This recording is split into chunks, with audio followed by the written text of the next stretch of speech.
पहले दिन से ही ऐसे गोद में उठा लिया कि विश्वास दृढ़ हो गया। 15 किलोमीटर 3 बजे रात्रि के घर से भगे थे। 15 किलोमीटर चलने के बाद शंकर जी का मंदिर आया। अब बच्चे थे, 13 वर्ष की अवस्था थी, भूखे थे, बाल भोग घर में मिल जाता था। अब यहाँ कौन बाल भोग दे? फिर राजभोग का समय 12 बजे, अब वहाँ कौन? शंकर जी का विशाल मंदिर वहाँ जंगल में है, नंदिकेश्वर दो क्या ऐसे आए, नंदेश्वर महादेव, बड़े प्रसिद्ध महादेव हैं। तो वहाँ बैठे, तो 12 बजे लगभग होंगे दोपहर के। हम सोच रहे थे कि घर में तो माता जी भोजन पवा देती थी, यहाँ कौन पवाएगा। बहुत प्रश्न मन में परेशान कर दिए।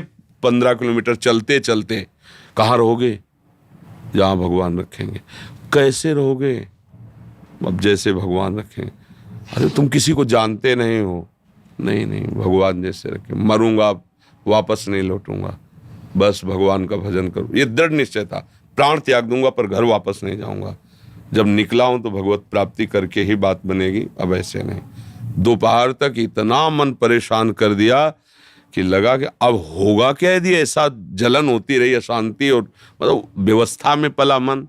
अभी बच्चे ही थे, कोई इतना ज्ञान विज्ञान तो था नहीं कि उसके मन को काट सके। परेशान हुए। इतने में एक आदमी आया, वो कहा, ए बच्चा, यहाँ एक सूरदास स्वामी रहते थे, वो उनके कुटिया में ताला लगा, कहीं गए हैं क्या? तुम कहा, हमें नहीं पता, हम तो आज ही सुबह आए हुए हैं। सुनो, एक कमंडल में दही लाए थे उनके लिए, अब वो है नहीं, हम घर वापस नहीं ले जाए, तुम पी लो।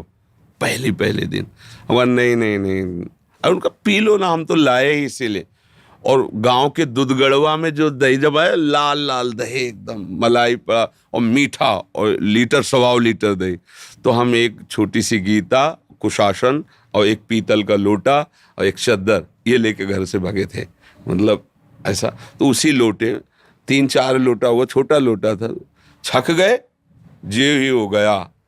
ते ही रोना आया कि अरे भगवान इतना प्यार करते। तो शंकर जी के लिए कि प्रभु मुझे विश्वास हो गया कि आप मेरे जीवन का। और वो दिन, और देखो ये इतनी अवस्था हो गई, कभी घर नहीं गए, कभी ऐसा याद भी जीवन में, इतने कष्ट पड़े पर याद भी नहीं आया कि यार चलो घर चलें, और अब घर कभी नहीं, भगवान का। तो लड़ते लड़ते लड़ते लड़ते फिर बात बन गई। अगर हार जाए तो फिर इस मार्ग में नहीं चल सकते, इसमें तो लड़ना पड़ता है, क्योंकि मन विषयी रहा है। अब आप सोचो 2-4 महीने जप रहे तो मन सिद्ध, ऐसे नहीं, पूरा जीवन लगाना पड़ता है। तब अनंत जन्मों के सब संस्कार भस्म हो जाते हैं और उसका आवागमन नष्ट होकर वो भगवान के धाम को जाता है।